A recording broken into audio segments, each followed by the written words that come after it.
Welcome to the Beyond the Bucket Show, a podcast centered around optimizing all life's buckets. We all have buckets we are balancing: coaching, entrepreneurial ventures, family, passion projects, and health. Let's all take this journey together and become bucket fillers. And here's your host, Chris McSwain. Welcome back, live in studio yet again.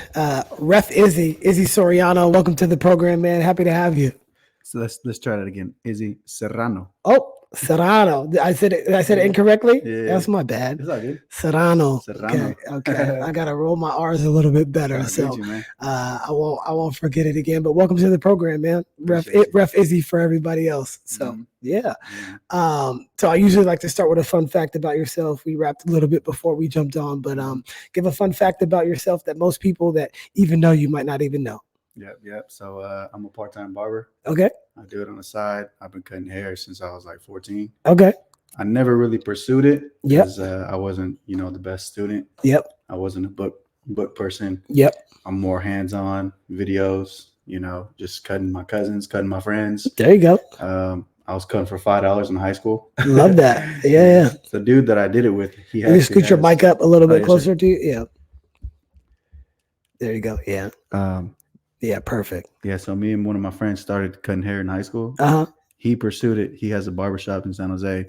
Me, I just kept doing it on the side for fun. And, to this day, I cut all my cousins and my nephews and some friends. Wow, I love that. I love barbers. They personal grooming and just makes you feel good. Yep. I used to get my hair cut in the bathroom in high school for $5. I would get a new design every week. So if we had a game, I would have a new design. Ian was my barber back in high school. He's doing his thing in LA, and then so I've literally gotten a haircut every single week since I was like 14 years old. That was one thing that my mom would always do every Saturday morning. We go to Giants Barbershop on the east side, or we would go to Be Pizzazz over here.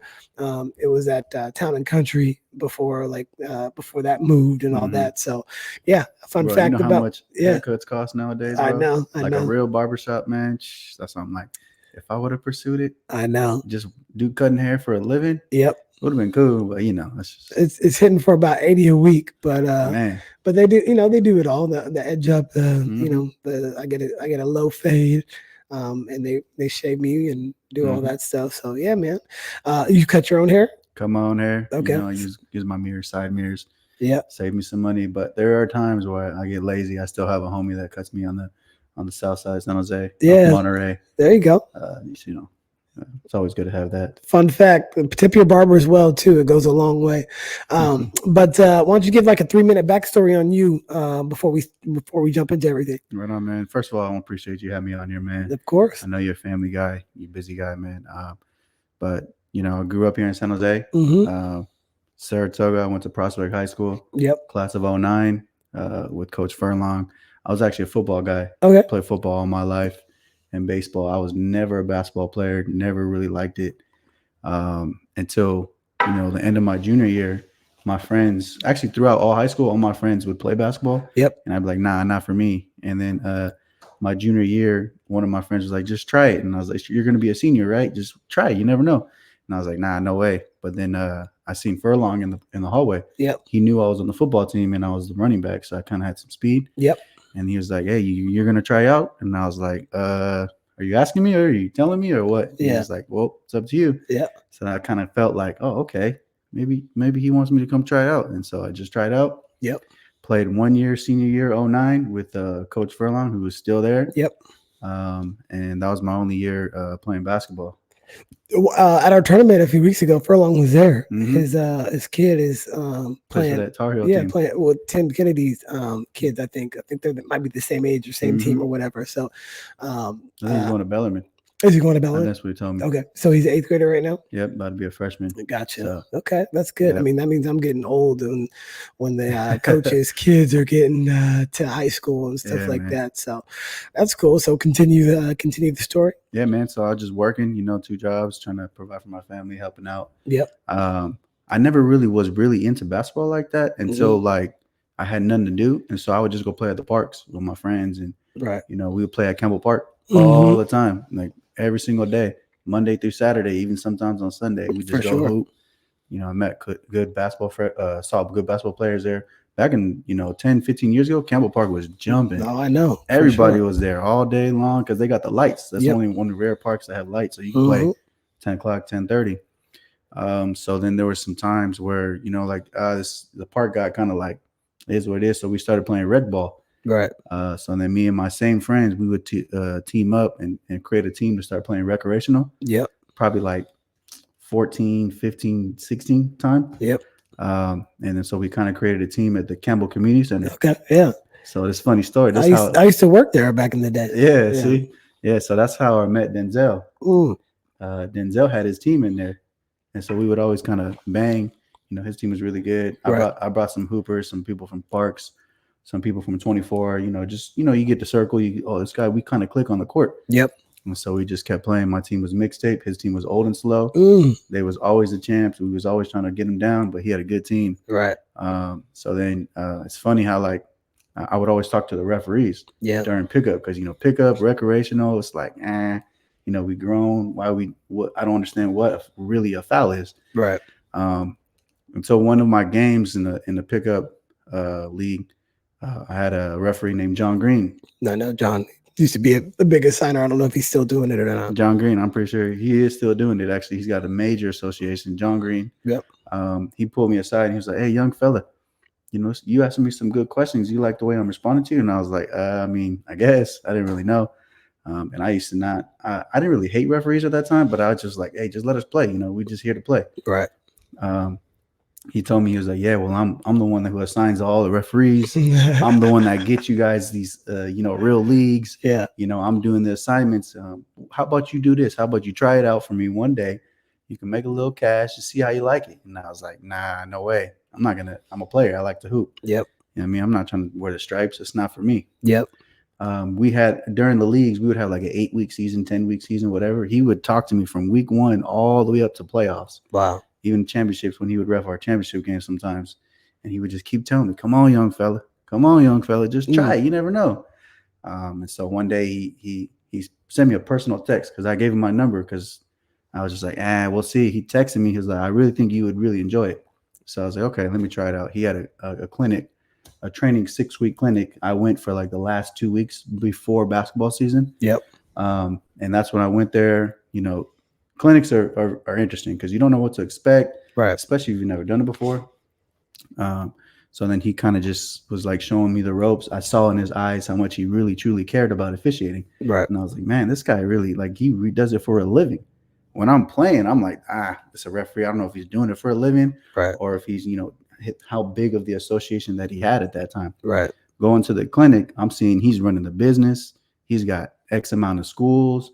He's got to make sure games are covered. He's got to, monitor each and every single referee's personal work schedule versus their availability and stuff like that. Right.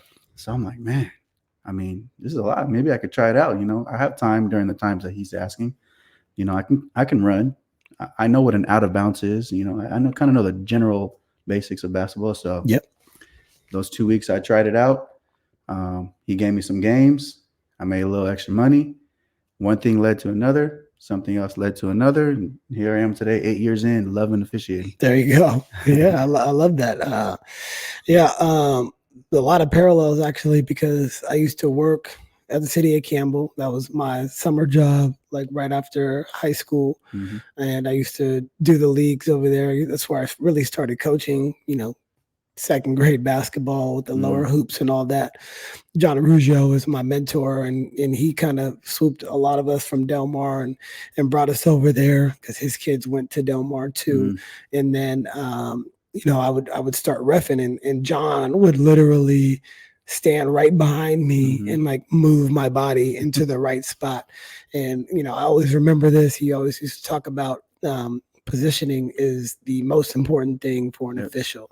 If you can get in position, that means you can see. And he didn't talk about you seeing the play. It's just position yourself so you can actually be able to see the play. And if you can do that or hustle and get into the baseline, that's one of the biggest things that for me as a coach, when I see the official really getting to the spot, especially in 2-man when we don't see 2-man that much during league, or at all during league, but in the playoffs, sometimes if we're not in the open, we see 2-man for the first time after 8 weeks, and it's crazy. But we used to play in those men's leagues too. My boss John, he kicked us out of the men's league because we had run like three times in a row, and I would stack my team. I mean, we had and nothing like those recreational squads, man. You're like, hey, man, we gotta run the league. Well, for sure. So I think we lost one game, or maybe not even that, in three years. And he was like, Chris, you guys got to go. Like, you guys got to go. But I remember one time my buddy Nate was reffing, not Nate Ramazani, Nate Anderson, and he called the foul, and this was back like in 08, and probably when you were in high school, and this is when the Kobe used to be, hey, every time, and pulling your arms, and like we were winning by a lot. Somebody kind of like barely slapped my hand. You might have been able to call a foul, but I was being soft. And I was like, come on, Nate. And I gave him a clap, and he's like, are you serious? And we were roommates at the time too. Wow. But yeah, I remember all those men's leagues. And some of my former players got me to play in a men's league this past summer, and they're fun. I'm just trying to stay away from confrontation and stay away from getting injured, So I hear you, man. But I love the fact that you were able to just kind of go see the whole process, and then finally see if it was for you, and really give it a chance. And obviously now it's really paid off, seeing that you got your first CIF state championship game this year, only 8 years in, which is remarkable. And last year. And then did you get one this year too? Nah, this year a couple games, which is cool. Right. We all appreciative of the assignment. Yeah, because there's so many people want those opportunities. Yeah, shout out to the rest that did get it this year. Yeah, and I know you'll probably get one next year. But Nate and I, we were on that way, kind of like that new wave of young people. They really wanted us, and this is when I met Scott. And this is when Curtis Russell and Scott were the two main people. I met Mark later, but it was either that or coach. And I decided to coach at that time because one of the assigners, I won't say the name, but we went all the way to Martinez to coach, or to ref AAU, and we didn't get our $350 for that weekend. And so that was like the last time that we refed. And then I think the last time Nate ref, it was in the women's league at the Campbell League, and he got headbutted by a woman whose son actually used to play in my program, our program. He played top flight, which we see later on, 10 years after that headbutt incident, which she knows what happened and he knows what happened, and he ended up coaching her, which was interesting too. So Campbell had one of the best women's leagues. There was not any really good like players, like college players, people that are still trying to pursue, and they just go play for fun. I'm like, man, these girls can play. Absolutely. Yeah.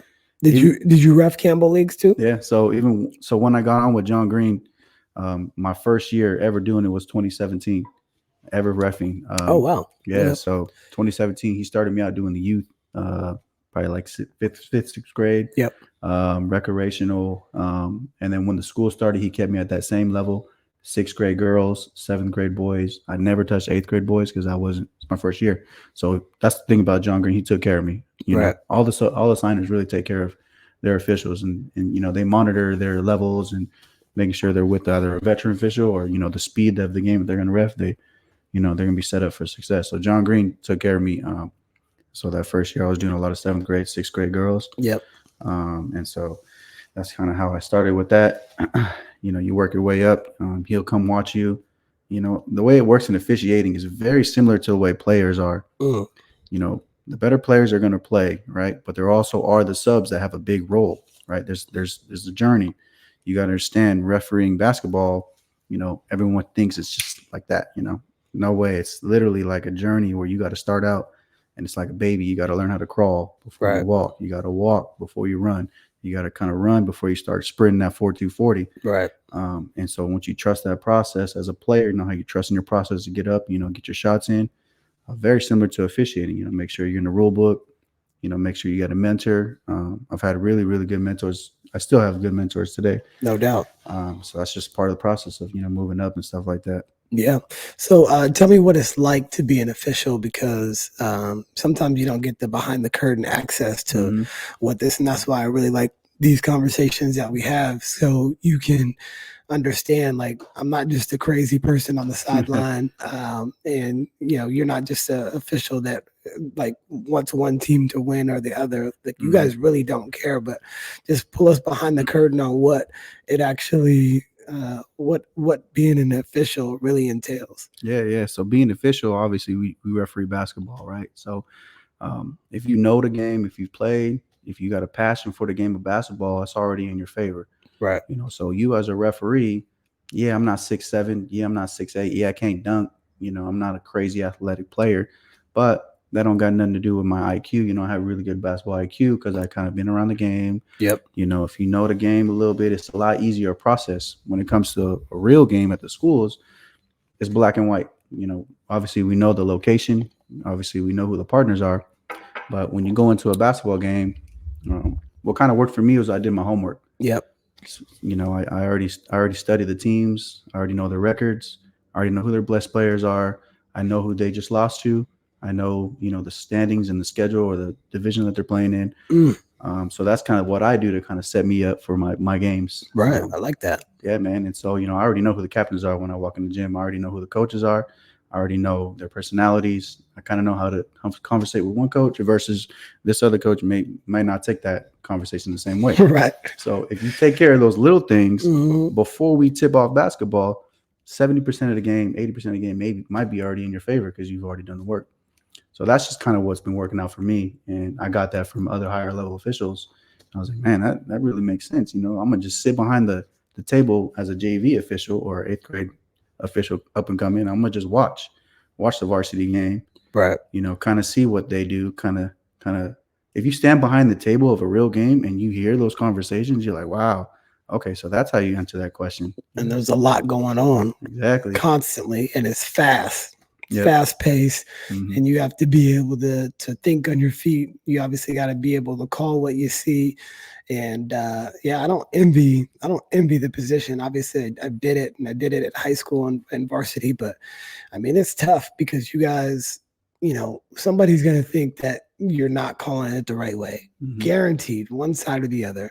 Yep. And at the end of the day, we need you guys.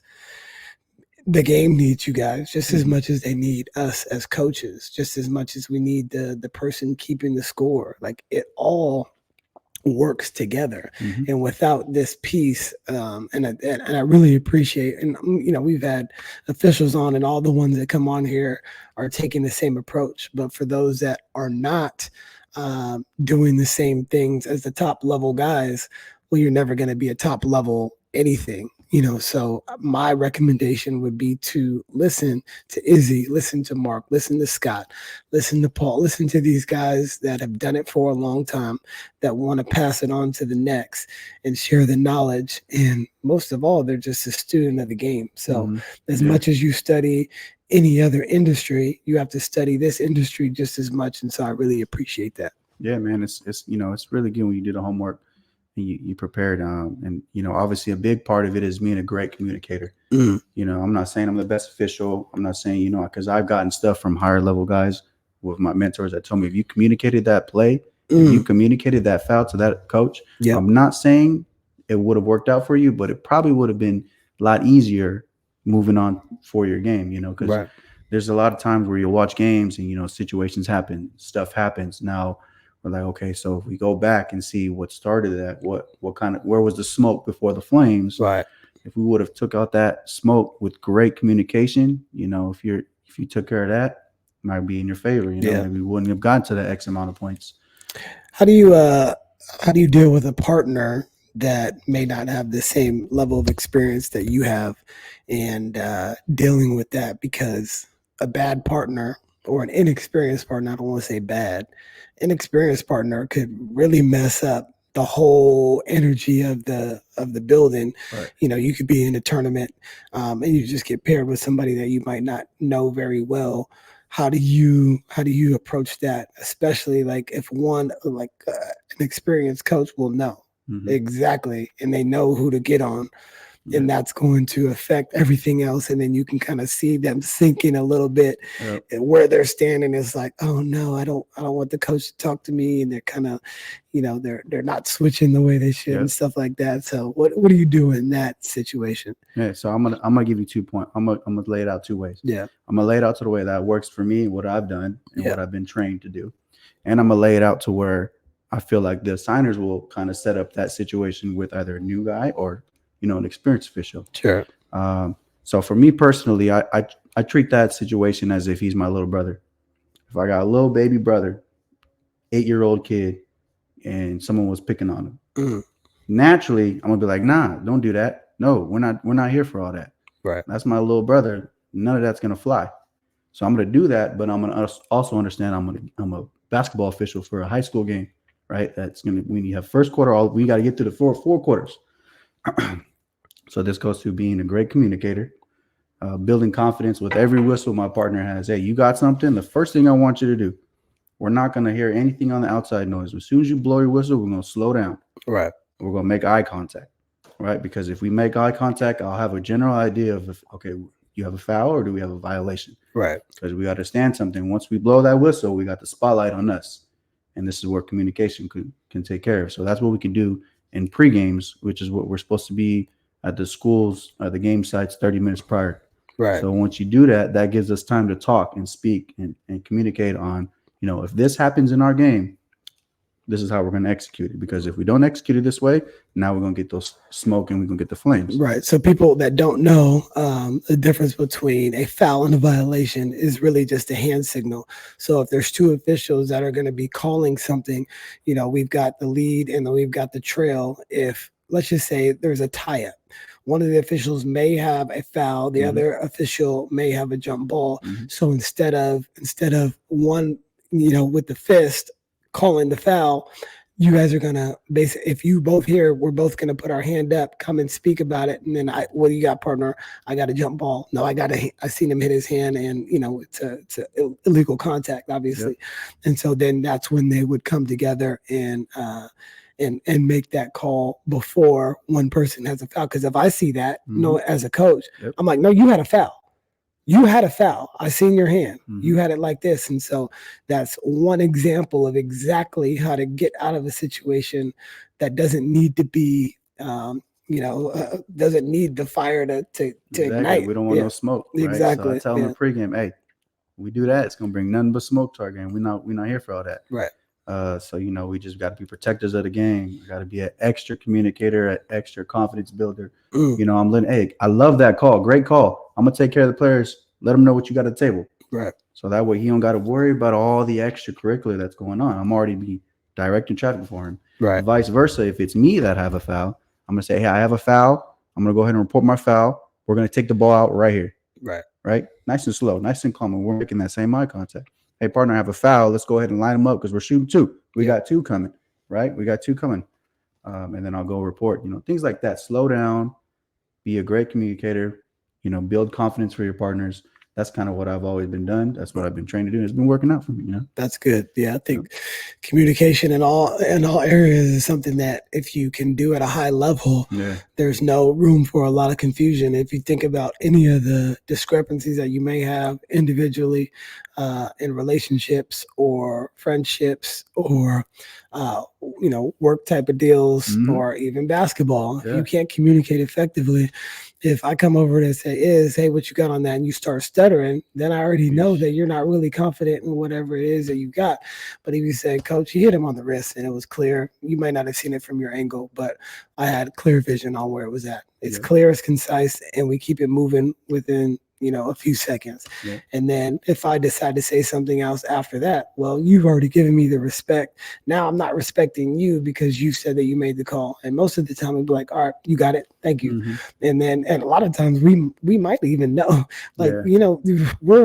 a lot of the coaches are very manipulative on the sideline if you're not very experienced and not somebody like you that has been doing it for so long and really studies their craft. But it can be quite it could be quite the undertaking for somebody Yeah, that's man. new. What was it like when you first got into some of the higher level games? Yeah. When you've seen some of these coaches that have been doing it longer than you've been alive, Mhm. and they've seen everything. They've Yeah, seen every single course. pattern out there on the court there is, and Mhm. have handled multiple officials over the years. So how do you Yeah. handle those situations, or Wow. was there any specific things that happened early on in your career? Yeah, man. So after that first year with John Green, like I said, I've been blessed to have the people that was around me when I was coming up. That worked really well in my favor. And after first year doing junior high only, during that time I met an official named Vernon Blakes. Yep, Vern. Big Vern, Yep. right? Love Big Vern, really good guy. And he actually asked me if I wanted to referee high school during the after that season ended. And I was like, high school? I barely started. I was like, there's no way I'm doing high school games. This was 2017 and end of the season, like around April, May sometime. Yep. And he was just talking to me all summer long, like, hey, just try it. You never know. You know what I mean? I think you could do it. And I was like, nah, I don't know. So then he kind of helped me out getting into a group for the high school association at that time. This was before I met Mark and Scott. I was with a different group. And I literally went through that wave of, all right, so if I accept this high school assignment, I got to be there at a certain time. I'm gonna be working with people that I have no idea work with. They probably don't know me. Maybe they don't like my foul calls. Maybe they don't like how I talk or anything. And so that whole first year of high school going into 17, 18, I remember my first game was Yerba Buena girls doing a JV game only. That's kind of how it starts. You're doing low level games. And, I was always with a veteran official that always asked me questions, make sure I was good, make sure I was, confident in myself. If I needed anything, even gave me some rules knowledge, hey, what did you think about that foul? Right. And then what do you think about if you didn't call that foul? Like kind of gave me two sides. So I wouldn't just be like thinking my way was right the whole time. But like fast forward till today, if we were to get an assignment like that, I'm not saying I'm the assigner because I'm not, but if we get assigned a game and we see somebody that we've never worked with, it's kind of like, okay, we kind of know what we're going into. Let's communicate, before the game. Or if you do know that is a first official, now you're tasked on being that bigger brother, taking care of the game. Usually it's R or U1, but so that's kind of like the two sides about if you were doing it from the beginning, you're going to be taken care of because you'll be with the veteran official. Very rarely you'll ever see yourself working with, a same amount of experienced guy like you and me. If we've never worked a high school game, we're not going to go do a varsity game for the first time. Right. That'd be crazy. They don't send you to NJB. Yeah. So, I mean, man, I was blessed coming up my first couple of years in high school. It didn't take me till a good 3 years of, high school, JV, lower level varsity to really understand like, okay, now these coaches, especially these varsity coaches, they're going to know what I'm calling. They're going to understand the level that I'm at, and they're going to see kind of how my tendencies, just how the players have tendencies. Yep. Referees have tendencies as well. Were you nervous when you first started at all? Oh yeah, super nervous. I was confident just because I've played, not college or anything like that, but I just played every day. Played a lot, yeah. I played a lot, so I kind of had an idea of like, all right, were they able to get through that contact, and how did I deem that contact, right? Because we have in this incidental contact, right? We got the marginal contact, which is going crazy in the NBA now, right? And then you got illegal contact. I didn't really know those three, but I had a general idea about how to process that my first 3 years. Right. And so that kind of played in my favor a little bit with the coaches and be like, okay, so I definitely had illegal contact on there. I had a confidence boost about myself being able to speak to it. And I was just patient. I had a very patient whistle. I didn't have a foul right away. Right. Right. Because maybe this is a charge, right? Not, foul.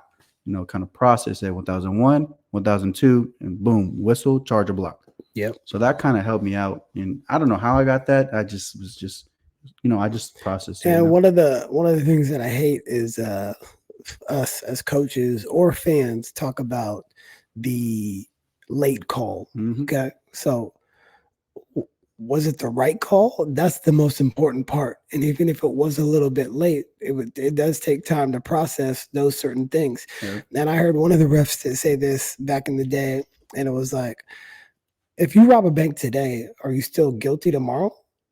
The answer is yes, you are. But it may take time to catch you. And so that's exactly what that is patience. So if it is a late call, that doesn't mean it wasn't a good call. I mean, it doesn't mean it was a bad call. It just means it was a late call. It could be a great call based on the information once you process it, because the bodies are moving so quickly, especially if you get to high level varsity games. Obviously, college and the pros is way different. The speed and the athleticism and the size is just uncharted. But sometimes it takes time to actually be able to process it. Okay, that was the block, clear block, and now I'm gonna be able to make the call. And those are the toughest ones to combat anyway. So yeah. So another thing, you're definitely right about all those points. Another thing is, working AAU basketball. I'm not saying it's always the greatest play or the greatest type, atmosphere or organization, but during that time in my first couple of years, when basketball season was over, which is like, usually November to February, junior high kind of does like a month before, a month later. Right. I would start doing a lot of AAU in the summertime just to make some extra money on the side. It's fun, work a couple games. Shout out my guy, Rich Johnson, Prototype. He helped me out getting into the AAU world. Okay. And so I just saw plays every weekend. I saw, offenses every weekend. And I just got a good feeling of how the game is as official. We got fundamentals that we have on our end, and we're trained to referee the defense, right? So if you got that mindset, if you're refereeing the defender and the defender is legal, we are playing on. Right. Or we have an offensive foul, we're going through a legal defender. No doubt. So the earlier that I got that was in that 3-year process. You just trust the system with that. Definitely sets you up for success as and for young coaches too. That's how you get to another level. Is like for the last 15 straight years, I've been coaching 100 games a year, whether that be 30 high school games, whether that be 40 AAU games in the summer, and then you're talking about my high school team that plays 30 games in the summer too. Not to mention all the games that you go watch. So if you're not getting 100 games in of reps, you're not really, if you're only doing your 30 for the year, well, I'm getting 60 more opportunities if you just do your 30 for the year. Yep. And that's the same way as what you're talking about, is just getting more reps. You get to see the game, and everything in life is patterns. When you drive home, there's patterns. You see, okay, the light is now yellow. The light is now red. Okay, that means I got to stop. Everybody else is going to stop. When the pattern starts to break, and now that's when your reactions have to come in. But a lot of times, if I see somebody coming down the slot, and I can just kind of see, I'm like, skip, because you already know the defense has already shifted over to this, and you can already see that, and you've seen it so many times, because you see where the bodies are placed. And if those bodies are right there, where the next best option is. Or, drag screen, you can see the point guard kind of backing up on defense, and you can have your drag, your post player set a drag screen late. It's like, those are the things that you get only because you have practiced the patterns or seen the patterns over and over. Right. Yep. Exactly, man. You hit it just on that. Just like how you see all these, these plays and these formations that teams be doing, you just get a feel for the game. Be like, all right, so we understand that what they're doing. If they're pass first, do they have a big dominant, or do they have, forward type of slashing players? Right. You get that going into that. Goes back to what I was saying about understanding the team that you're refereeing, doing the homework, watching NFHS film and seeing these standings and seeing the scores. Okay, that team lost to this team by 20, but they beat them by 10. So they're about to play. Okay, that kind of tells me something. Right. Now this team beat them by 1 point, but then they lost to them in double OT. Oh, we finna have a good game, right? So things like that. And understanding 2-3 defense and how to referee a 2-3 defense, right? Who's really going to hurt you in a 2-3 defense? No one's really. It's not man to man. So you got to understand how the defense is moving. Are they going to be there already legally before that offensive player is making a play to the basket? Right. Yeah, so there's a lot of fundamentals in officiating. We have those, trainings. We have camps and clinics and things like that. That really emphasizes refereeing the defense, because we're trained to referee the defense. Right. And that's where the coaches coaches watch the offensive player. They're Mhm. not watching the defensive player most of the time. And same thing, whether your team is on offense or defense, most of the time the coaches are watching the offense. Now, Mhm. I don't even watch the ball a whole lot of the time. Yeah. Now, because my assistant coach runs all of our offense. Mm. And then defensive wise, I'm not worried about where the ball is, because hopefully we should be able to guard the ball. Right. And I'm watching everybody that's supposed to be in their help responsibilities, wherever it, one pass away, two passes away, Mhm. three passes away, stuff like that, or they're jumping to the ball, things of that nature. But coaches watch the ball most of the time, and that's where they can see the offensive player maybe looking like they got fouled, Right. but it really wasn't if you actually watch the defensive player, which the Mhm. officials have been taught to actually look at, because the defense is going to tell you if that was marginal contact versus incidental versus illegal, Mhm. right? So Yeah, that's probably the hardest thing I'd say for officials to kind of get over the hump, to kind of separate yourself from the pack, to try and become a crew chief or things like that, versus being stuck in your ways or being stuck in your tendencies. Because everybody wants to watch the ball. Sometimes even officials like, oh man, that dude got it. Look at that crossover. Look at that Right. jump. Oh man, okay. And now we're watching the ball go all the way up when we just missed somebody got elbowed in the face on a rebound. Or I'm watching a layup because he would just some crazy crossover he's doing those Euros, yet his teammate just literally shoved him for an illegal screen just for him to even get that space in the first place. So yeah, and especially if you're the lead official, there should never be a time where you're watching the shot leave the player's hand. You should always be locked into what's going on underneath, because like you said, there's going to be offensive opportunities, and they don't know that either if it's three-man, the center person, or the trail is responsible for if the ball hit the rim or something like that. Yep.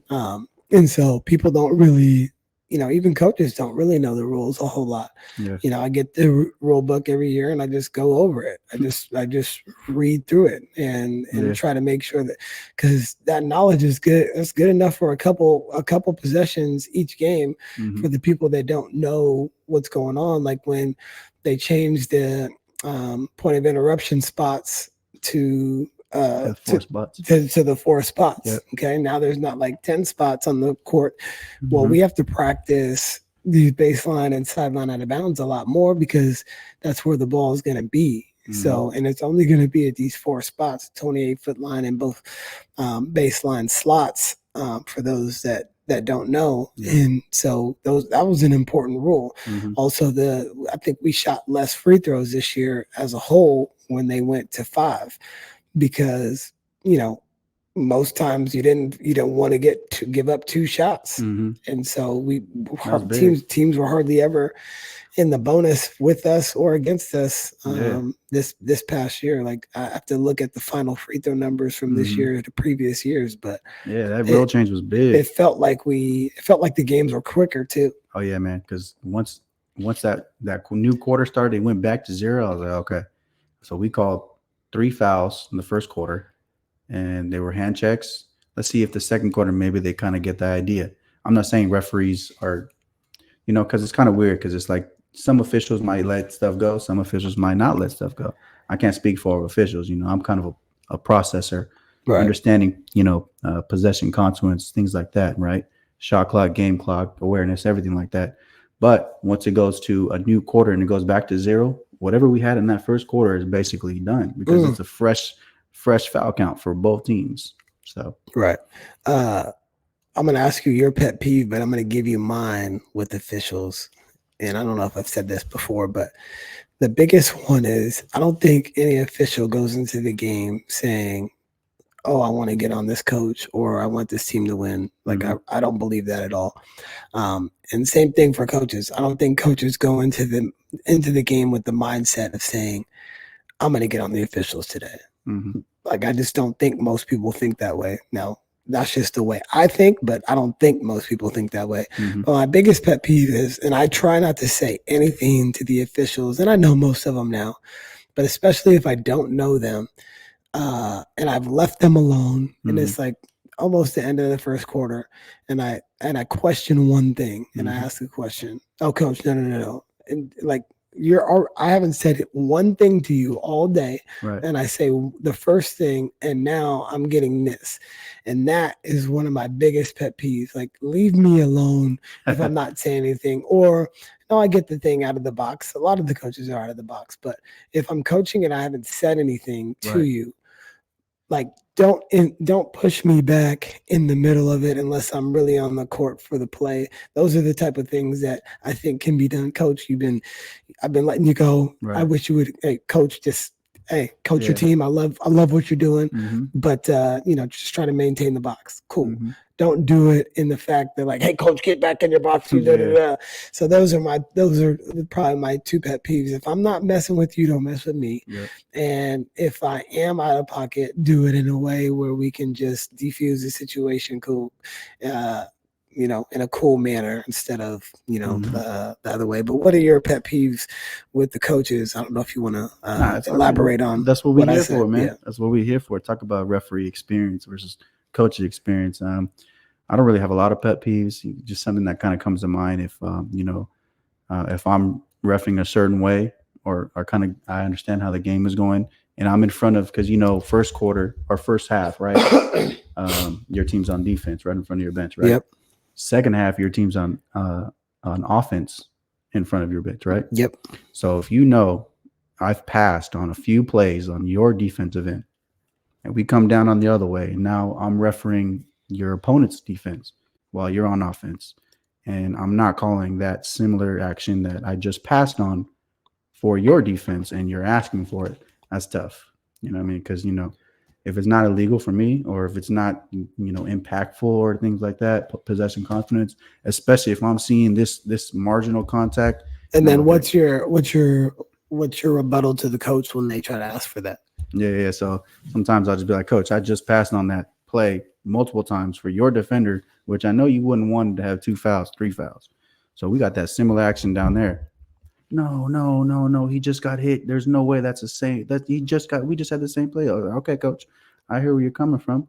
But, we got a long way to go, right? We're not trying to line up free throws as early year defender. You know what I mean? I don't know if you want all that. So, just stay in there. Hang in there with me. We got a lot of game left. But I hear you. I definitely hear you. This is just how I'm going to respond and let you know. Right. Yeah. So any other pet peeves that you may have? Before the rule change this year, oh man, foul count crazy. 7-3, 8-2. Oh, now we're doing that. We understand the foul count for teams back a couple of years ago. It's like, yeah, it is what it is. But if it's not the same action or similar plays, we got a jump shooting team versus a slashing team that doesn't shoot. Teams attacking the paint, going towards the basket all day long. We got to make decisions. Maybe it's the offensive foul. Maybe we got defensive foul. We got a very aggressive team pressing the whole court. That's different from a team that's just hanging out, just shooting threes. Yep. Foul count's going to kind of dictate the game a little bit in those situations. So, are we in trouble, our game, because of the lack of officials that are available right now? Yes. What do we do about it? Man, so we already have some camps going on, which is really, really good because, Paul Clay, our guy Paul Clay runs his annual camp year in, year out. Yep. This year is going to be his 10th year. So real quick, let me just tell you about how I met Paul Clay. I went to his camp after my, I'd probably say the COVID year, because I didn't know who he was. Yeah. Because I was with a different group. I think this was my 4th or 5th year, and I had a really good year. I actually benefited from that year because during COVID, we lost so many officials. Nobody wanted to ref because we had to wear a mask. I don't know if you remember coaching during that time. Everybody had to wear a mask. Oh, I know. Yeah. So I was remember. Like, we got to referee the game and we got to wear a mask. So that's tough. So no one really wanted to ref, but I was available. I just worked it. I didn't really, me personally, I didn't mind because I could just take it off real quick. That was a wild time for sure. The COVID year.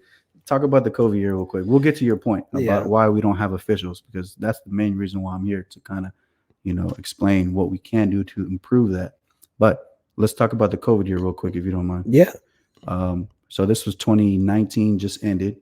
Was about to end, and COVID happened, shut everything down. Yep. you as a coach, like, how did you think? I don't know how good you guys were at, or your girls, were you guys, how was your season? Did you have really good seniors? Because, that year, if you had a good senior and your season's over, there's nothing you could do about it. Well, we got shut down in NorCal playoffs in Yeah. 2020, but that next year was like a big missed year because we were bringing like that next year was like everybody was a junior. We had like 10, 12 juniors. We ended up having a great year their senior year. But that was really, we only played 10 games that year.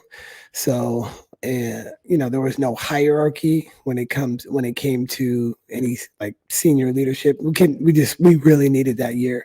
And that was the year we were really close to beating Midi. We were up on Midi in the half twice that year. Oh, wow. Their senior year, not the junior, Was that junior. the Haley Jones year, or was that before? No, that was after. Oh, after her. That was after. Oh, okay. I think Chelly was a sophomore at that time. But yeah, that was definitely my best team in 11 years. Okay. But that COVID year that we missed was tough. But we tried to make the most of it. We did Zoom workouts where I'd be in here, doing some ball handling. Then we'd send them workouts and we tried to do everything that we possibly could to let them have an experience. It was just a weird time though, because you had to have, different pods. And if this person was sick was around somebody sick, you guys couldn't come back. And it was just a real mess. Yeah. But, I'm very, very glad that's over. Hopefully we don't ever have to go through that again. But crazy, and it's tough for the kids now because there's a lot of kids like the seniors now. That was their freshman year, so that was their freshman year experience, and then it was kind of back like. So last year was really their first year. We had one senior this year. Last year was really her first year to be able to have a real full experience because the first 2 years were not experiences. They just weren't. And so, it was tough, but I'm glad we're moving on past that. Same as officials. Once we found out there was going to be a basketball season, because we had remember basketball season after COVID, or that 2020 season was late. Like we started, it was in like April, all the way up until like June. So it was kind of weird. We were doing that, and I was like, I remember getting the email saying, "Hey, if you want to try out, call us, let us know, because we're not sure if you do, and we understand we're coming through a pandemic." We had a meeting with the group, and there was literally maybe 12 officials in the room, and I'm looking around like, man, we don't got nobody. How are we going to get through this season? Like, right. As a young dude, and I'm like, man, it's going to be tough. I'm glad I'm not a signer. I'm just here as a ref, So that year definitely helped me out because I was working varsity every day. I was working varsity Tuesday, Wednesday, Thursday, Friday, Saturday. Getting those reps in, getting that experience. And that was a good, solid year that I had because I saw so many plays. I saw so many teams, I went through situations, was taken care of with good officials as well. I had opportunities and were moments where I had to step up as official during that time. Fast forward to the end of the year, I ended up working my first CCS game, my first CCS championship. So that was very beneficial. That's kind of how I met Paul Clay. Yep. Scott Calvin during that time kind of heard about me through Bill Murray because that group took care of Delmar at that time. And Bill would talk to me about certain things, and I didn't know. I had no idea who Bill Murray was. Yeah, I had no idea the type of what he takes care of. Yep. Bill Murray, head coach Delmar, and so Scott Calvin came out to a couple of games and saw me work, and that's kind of how I met him and made a relationship with him, along with Paul Clay. They ended up coming to watch my game, which is what it's one of the greatest feelings is knowing people are coming just to watch you ref. It just hits different and kind of self-explanatory. I'll go to games all the time just to watch referees work because we don't care who wins or loses. Right. We want to see how that official, if you see multiple officials, work those games because it's I like their play calling. I love their play calling. I love watching my guy Ryan Skates and my circle work. He just came off his third state championship junior college. He's a man. Right. So they came out to come watch my CCS game. Paul Clay invited me to his camp. And I'm like, camp? All right.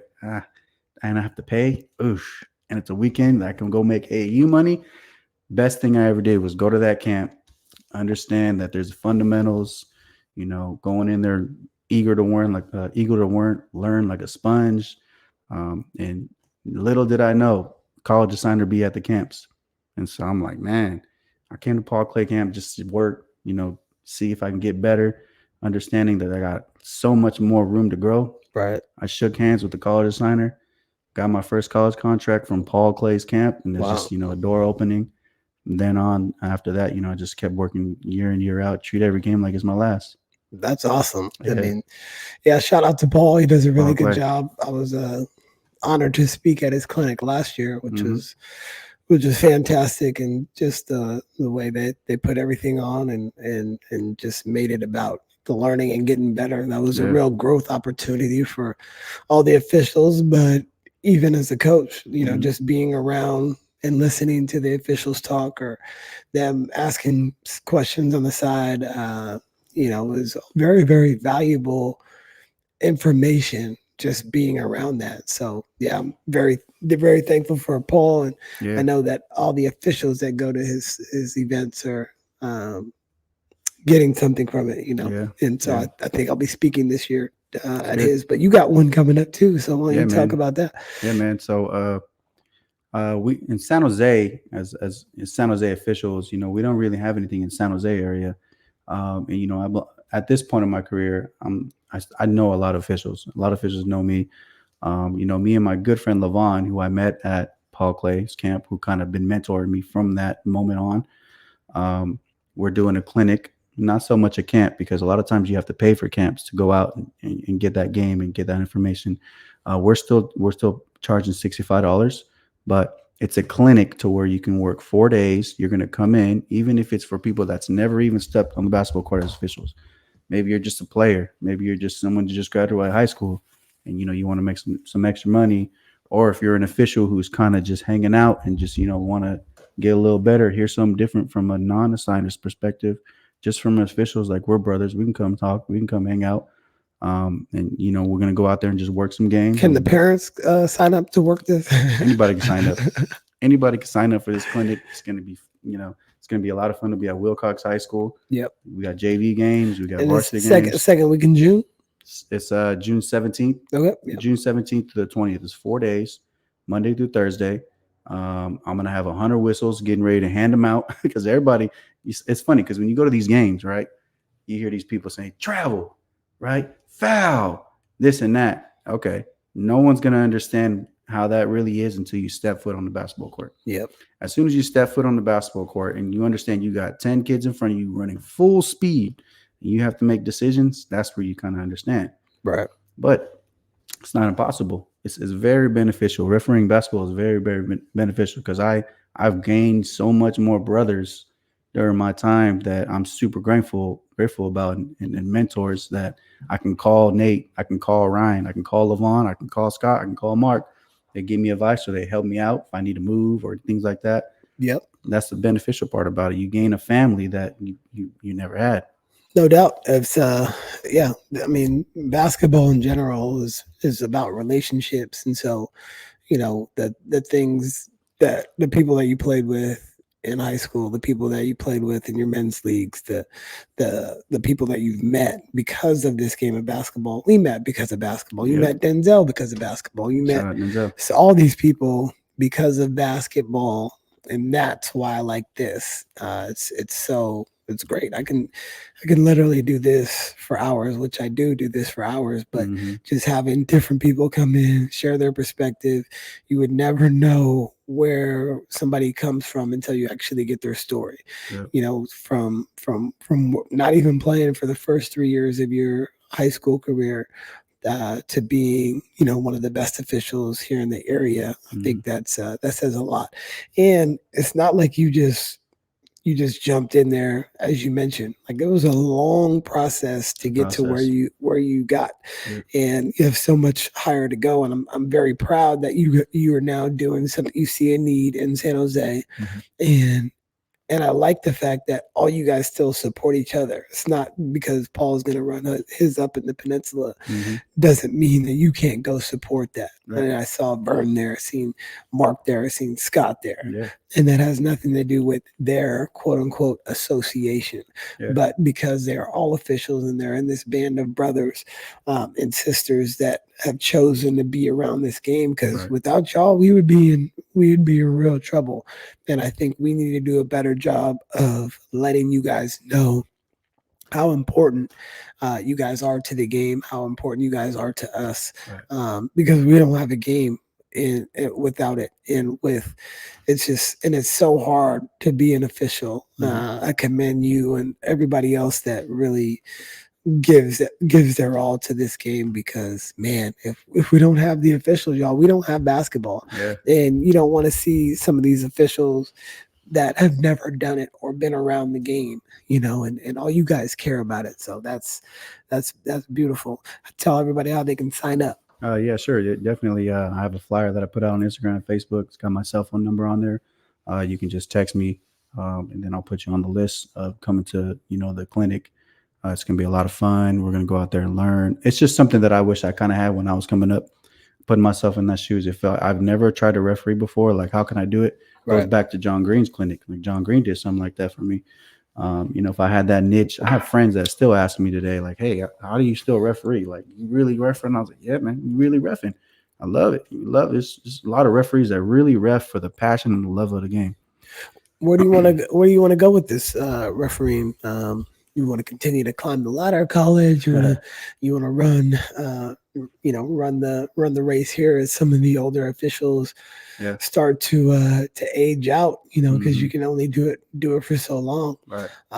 And a lot of these guys were around doing it when I was in high school. Like Scott was reffing when I was in high school. When you were in high school, he refereed when I was in high school. So I got a picture of Scott reffing. I think I'm 10 years older than you though. Yeah. But it's So where do you want to go with all this? I definitely am never going to stop refereeing. I understand, where I'm at in my career. A higher level official told me to just keep it real with yourself. You know what I mean? Understand that you got a long way to go. Just don't have that mentality of like, oh, you good, right? You made it already. You worked the amount of game. People know who you are. I just, I keep the mentality of I'm always trying to learn, always trying to be better. Hardest critiquer on myself, take that backseat, sometimes take care of your brothers or your partners and stuff like that. Mm-hmm. There's higher level camps that you can go to and you'll be seen by higher level officials. There's an East Bay camp coming up for a Division II tryout. Yep. I'm going to go out there and work hard, let the chips fall where they may. And what are the politics when it comes to that, if you can put it on wax? Yeah, it's definitely a lot of politics when you move up. But I don't really get that. I don't really let that get to me. It is what it is. It speaks for itself. I just control what I can control. Just like how you're a player, you control what you control. I can't control what they think of me. I can't control how they're going to assign me or how they're going to view me. What I can control is how I stand as a man, as an official, and how hard I can work, how coachable I am. Right. Understanding that I'm not right all the time, right? Have that mindset. We're a family. We're a crew, right? It's us. It's the basketball game. It's your partners. And then it's you. So there's levels to it. And so I just don't take it personally. Yep. What I get, I receive. I work hard for what I get, and I just keep it moving. Yeah. If I work certain levels, I work certain levels. It's not the end of the world. Basketball's going to be here forever. Yeah, for sure. What questions do you think referees want to ask coaches? Oh, that's a good one. It's funny because like I was thinking about that driving over. I said, man, this guy's a coach, man. He knows the stuff. West Catholic League. And I got a lot of respect for every single coach that works West Catholic League. It's self-explanatory. Even as officials, we know you get a West Catholic assignment, speaks for itself. Right. It's the highest level of basketball in our area, right? Versus public schools. There's still good public schools around, but West Catholic, self-explanatory. So, I was just always curious, which, when you see a certain referee that you've either seen before, or if you're not, when it goes back to the tendencies, you're like, oh, here we go. We got this ref coming in versus where you might not have that ref, but like, okay, this game might be a lot better than, every normal other game that we might see. Yeah. That's a good question too. I think that I just take it game by game. I know everybody pretty well at this point. Okay, right. And if I see a new person, I'm not not having a preconceived notion in my head before I see them. So at this point, I just kind of see how it plays out. I don't go into it with, marks on the game, so it's going to be this way. I think just like then there's a new team every single game. There's a there's a new team every single year for that you coach. I just think you have to just kind of go with whatever's happening. Especially when I just want to see where the tendencies are early. So I'll just kind of watch. If it's a tournament and they have the game before, I'll watch how they call it. And I'm just like basically doing what you're doing. I'm evaluating the officials to see how that goes. But in this area, I pretty much know everybody at this point in time. Right. So it would be for like NorCal runs for you guys, right? So those are tough because sometimes you get crews that aren't really accustomed to the style of play that we may play. The physicality. We'll play in like we were in Division II this year for CCS, but the physicality that we're used to is not what it was. And so our kids are looking at us like, Coach, that's not a foul. Yeah. Well, it was marginal contact in my eyes, but obviously it's not. So we have to try to make the adjustments. So I mean, I just try to take it how it comes. I don't want to have any preconceived notions. I don't want to think anything's guaranteed.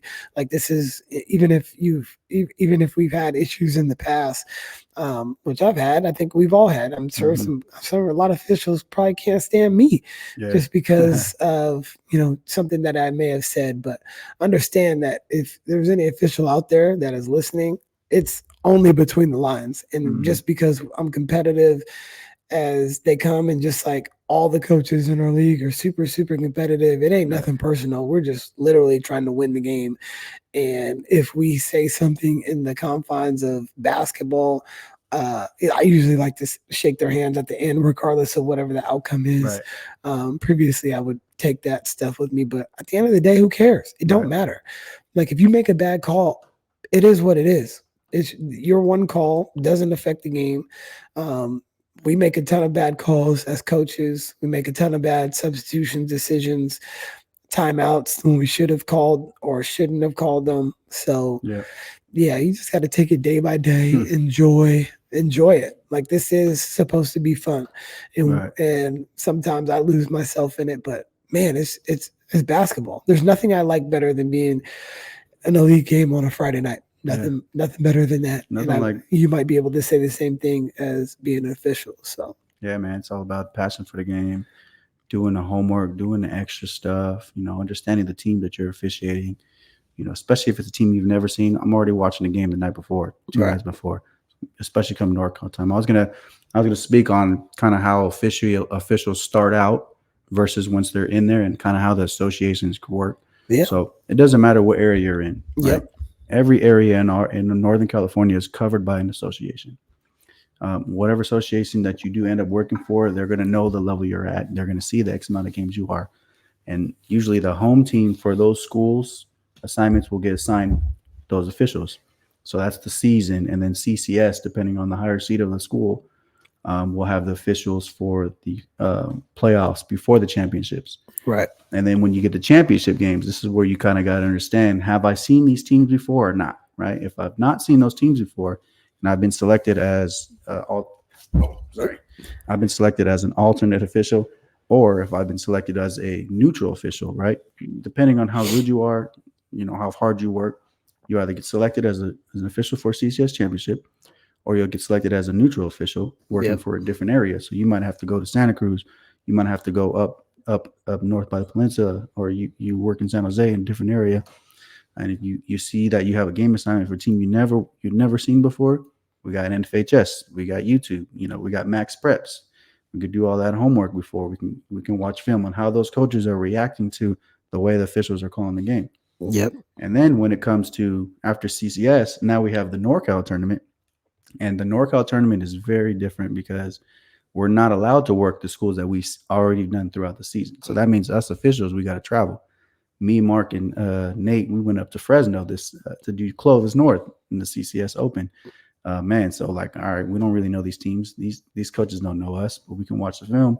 we're talking about plays in the car ride up. Mark's driving, me, Nate, and Mark talking about tendencies and who does what and how many bigs they got and things like that.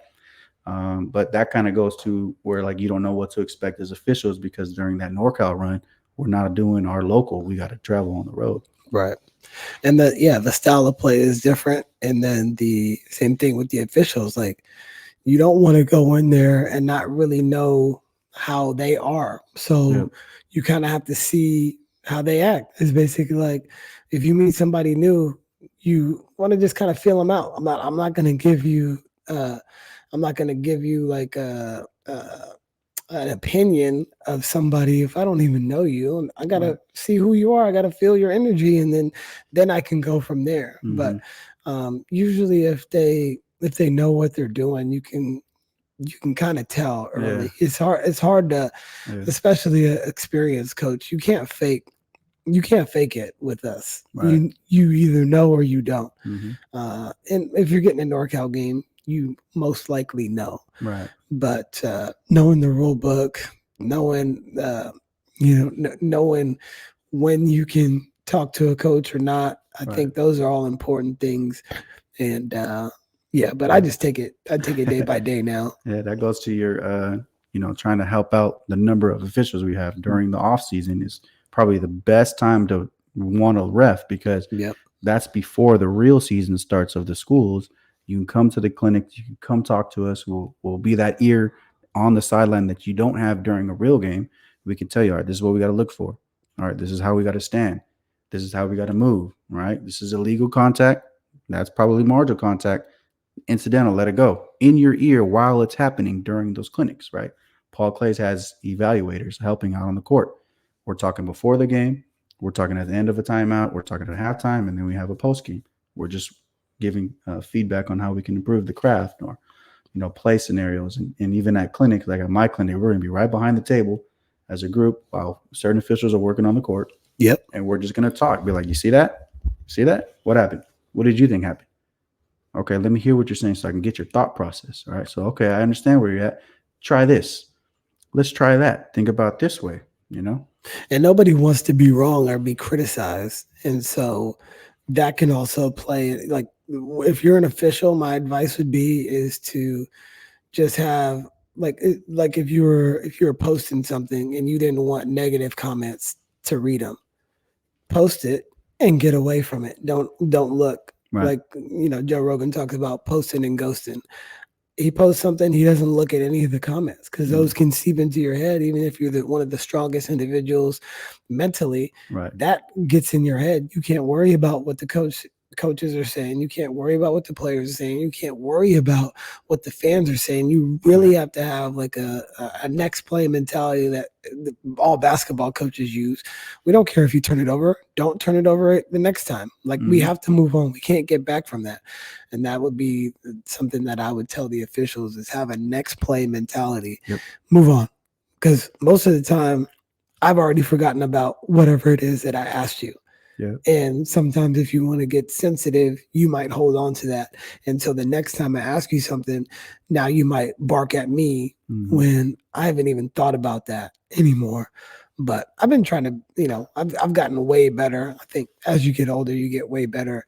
But it's always a work in progress. Yeah, it is, man. It is. Like I said, man, it's a journey as officials, year in, year out. Treat every year. That's, like I treat every game like it's my last. Just trusting the system, those fundamentals that you go back to, understanding we got to be in position. My friend Spencer Cook taught me this when I was kind of coming up. He's a high-level official, works really good. He had a really good run this year. If you referee like if you referee basketball and you position yourself like a boxing official, right, on every play, on every matchup that you have in front of you, you're going to be set up for success. Where's boxing officials? Like, if we're boxing, that official is right here in the middle. He can see everything you're doing, and he can see everything that I'm doing. Right. And now, once you do that, you master that positioning. Now we're going to go to the fundamentals of refereeing the defense, right? Referee the defense. You don't have to only watch the defender, because, of course, there's an offensive player, right? We're not blind to traveling or double dribble or carrying, palming, right? But if we're using that technique and set yourself up success, man, if I never met Spencer, I probably would have not had that process going forward in officiating. Right. As we wrap up, is there anything else that you want to get out there to everybody? Nah, man, shout out my family. Family plays a big role into, where I'm at today. When I was coming up, my first couple of years, my brother would come and record all my games. He would literally stand up in the top just to record all my games. And wow, we would post it on YouTube just to watch the games. And that was before NFHS happened, because NFHS happened because of COVID. So that way parents could watch their kids play, and you can only have like one parent. So before that, he would come and record all my games quarter by quarter.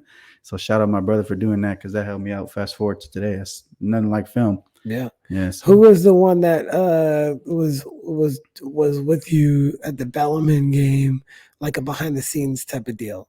Oh yeah. So the behind the scenes type of deal was is my friend Tim, who's a videographer. Shout out Tim. Before that, I had another video that I did that, because I wanted to make refereeing fun. I wanted it to, because I was the only one kind of in my age group, late 20s, before 30s, that was refereeing basketball, maybe one other person. Right. And I was like, man, this is all OGs. You know what I mean? What can I do to get my group or my age level to want to referee?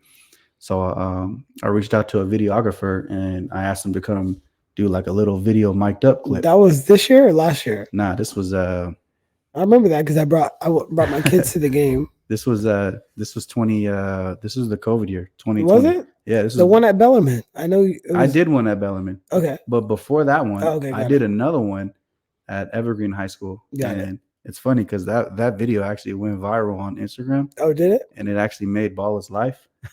Because, I was like, whoa, what the heck? I thought it was just going to be our area. Oh, wow. The dude actually contacted someone from Baller's Life. So that kind of got my name out there as official. Oh, cool. And someone kind of reached out to me like, hey, let me go see you work. And it's Domingo. I'm not sure if you know who Domingo is. Yeah, number Domingo for sure. Yeah, he's running for office somewhere now. Yeah, hell yeah, he is, man. He's a good guy, man. So Domingo reached out to me, telling me to come work a certain amount of games. And that's kind of how I met him and the Basso group.